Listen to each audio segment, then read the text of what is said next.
menjadi Panglima ABRI di masa Presiden Soeharto cukup spesial. Maklum, semua jabatan di negara ini ditentukan Presiden Indonesia itu.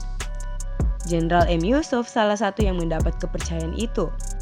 Menariknya, Jenderal Yusuf diangkat menjadi Panglima ABRI setelah 14 tahun tidak memegang tongkat komando dan tak lagi berseragam militer.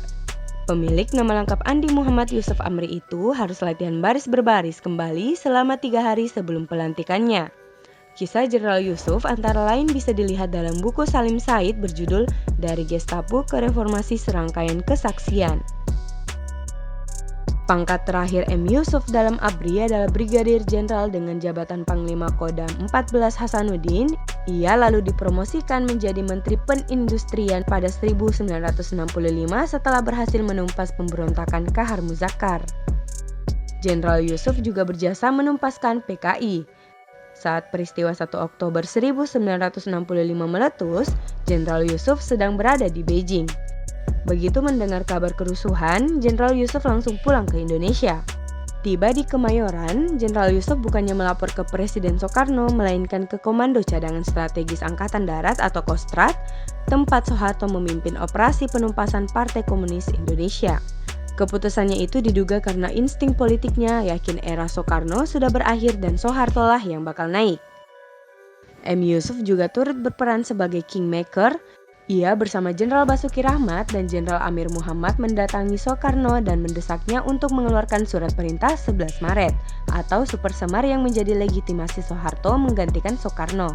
Soeharto lantas membalas jasa mereka. Basuki Rahmat dijadikan sebagai Menteri Dalam Negeri. Tatkala Basuki mendadak wafat, Amir Mahmud menggantikan posisinya. Berbeda dengan keduanya, Soeharto justru menempatkan Yusuf sebagai pemimpin ABRI. Penjelasan pengangkatan Yusuf menjadi Panglima ABRI bisa ditemukan dalam memoir Yusuf Wanandi, Shades of Grey. Menurut Wanandi, muncul suara-suara kritis terhadap kebijakan Soeharto, terutama mengenai sikap keras kepada mahasiswa saat rapat para jenderal di markas ABRI pada awal 1978. Ketika itu, Yusuf selaku Menteri Perindustrian tampil sebagai pendukung utama Soeharto, maupun kebijakan-kebijakan kerasnya terhadap mahasiswa. Yusuf bahkan mengecam akan melawan setiap usaha pelemahan atau bahkan perebutan kekuasaan itu. Tapi dengan cara apa Yusuf melawan para jenderal yang kritis terhadap Soeharto? Tak lama setelah Yusuf memperlihatkan kesetiaannya terhadap Soeharto di depan hampir semua jenderal, Presiden Soeharto lalu mengangkatnya menjadi Panglima ABRI. Saat menjadi Panglima ABRI, Jenderal M. Yusuf selalu menyampaikan salam dari Soeharto kepada prajurit yang ia temui.